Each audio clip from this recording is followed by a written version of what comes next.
ಎಂಕಾಂನಲ್ಲಿ ರಾಜ್ಯಕ್ಕೆ 2ನೇ rank. ಚಿಂತಾಮಣಿಯ ಸಾಧಕಿ D ಅಂಜಲಿಗೆ ಗಣ್ಯರಿಂದ ಅದ್ಧೂರಿ ಸನ್ಮಾನ. ಚಿಂತಾಮಣಿ ಬೆಂಗಳೂರು ಉತ್ತರ ವಿಶ್ವವಿದ್ಯಾಲಯ ಮಟ್ಟದಲ್ಲಿ ಎಂಕಾಂ ವಿಭಾಗದಲ್ಲಿ ಇಡೀ ರಾಜ್ಯಕ್ಕೆ ದ್ವಿತೀಯ ರ್ಯಾಂಕ್ ಪಡೆಯುವ ಮೂಲಕ ಚಿಂತಾಮಣಿ ನಗರ ಹಾಗೂ ಕೋಲಾರ ಚಿಕ್ಕಬಳ್ಳಾಪುರ ಜಿಲ್ಲೆಗೆ ಕೀರ್ತಿ ತಂದಿರುವ ಕುಮಾರಿ ಡಿ ಅಂಜಲಿ ಅವರನ್ನು ಮಾಜಿ ಶಾಸಕ ಜೆಕೆ ಕೃಷ್ಣಾರೆಡ್ಡಿ ಹಾಗೂ ಮಾಜಿ ಸಂಸದ ಎಸ್ ಮುನಿಸ್ವಾಮಿ ಅವರು ಆತ್ಮೀಯವಾಗಿ ಸನ್ಮಾನಿಸಿ ಅಭಿನಂದಿಸಿದರು.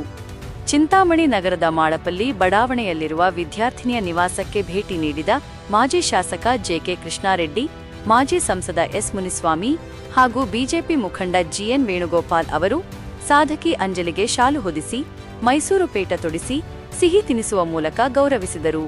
ಚಿಂತಾಮಣಿ ನಗರದ ಸರ್ಕಾರಿ ಮಹಿಳಾ ಕಾಲೇಜಿನಲ್ಲಿ ಎಂಕಾಂ ವ್ಯಾಸಂಗ ಮಾಡಿದ್ದ ಅಂಜಲಿ ಈ ಅಪೂರ್ವ ಸಾಧನೆ ಮಾಡಿದ್ದಾರೆ. ಈ ಸಂದರ್ಭದಲ್ಲಿ ಮಾತನಾಡಿದ ಮುಖಂಡರು, ಗ್ರಾಮೀಣ ಭಾಗದ ಮತ್ತು ಸರ್ಕಾರಿ ಕಾಲೇಜಿನ ವಿದ್ಯಾರ್ಥಿನಿಯೊಬ್ಬರು ಇಂತಹ ಉನ್ನತ ಸಾಧನೆ ಮಾಡಿರುವುದು ಇಡೀ ಜಿಲ್ಲೆಗೆ ಹೆಮ್ಮೆಯ ವಿಷಯವಾಗಿದೆ.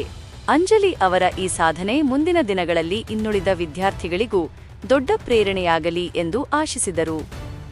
ಮುಂದಿನ ದಿನಗಳಲ್ಲಿ ಅವರು ಐಎಎಸ್, ಕೆಎಎಸ್ನಂತಹ ಉನ್ನತ ನಾಗರಿಕ ಸೇವಾ ಪರೀಕ್ಷೆಗಳನ್ನು ಎದುರಿಸಿ ಮತ್ತಷ್ಟು ಯಶಸ್ಸು ಸಾಧಿಸಲಿ. ಅವರ ಮುಂದಿನ ಉನ್ನತ ವಿದ್ಯಾಭ್ಯಾಸಕ್ಕೆ ಅಗತ್ಯವಿರುವ ಎಲ್ಲಾ ರೀತಿಯ ಸಹಕಾರ ಮತ್ತು ಬೆಂಬಲವನ್ನು ನೀಡಲು ನಾವು ಸದಾ ಸಿದ್ಧರಿದ್ದೇವೆ ಎಂದು ಗಣ್ಯರು ಇದೇ ವೇಳೆ ಭರವಸೆ ನೀಡಿದರು. ವಿದ್ಯಾರ್ಥಿನಿಯ ಈ ಐತಿಹಾಸಿಕ ಸಾಧನೆಗೆ ಕಾರಣರಾದ ಅವರ ಪೋಷಕರು ಮತ್ತು ಕುಟುಂಬದ ಸದಸ್ಯರನ್ನು ಸಹ ಮುಖಂಡರು ಇದೇ ಸಂದರ್ಭದಲ್ಲಿ ಹಾರ್ದಿಕವಾಗಿ ಅಭಿನಂದಿಸಿದರು. ಈ ಸನ್ಮಾನ ಕಾರ್ಯಕ್ರಮದಲ್ಲಿ ಮಾಜಿ ನಗರಸಭಾ ಸದಸ್ಯರಾದ ಪ್ರಕಾಶ್, ಗುಡೆ ಶ್ರೀನಿವಾಸ ರೆಡ್ಡಿ, ದೇವಳಂ ಶಂಕರ್, ಗಾಜಲ ಶಿವ, ಮಹೇಶ್ ಬೈ, ಮಧು, ಬ್ಯಾಲಹಳ್ಳಿ ಆಂಜನೇಯ ರೆಡ್ಡಿ ಸೇರಿದಂತೆ ಸ್ಥಳೀಯ ಪ್ರಮುಖ ಮುಖಂಡರು ಹಾಗೂ ಸಾರ್ವಜನಿಕರು ಉಪಸ್ಥಿತರಿದ್ದರು.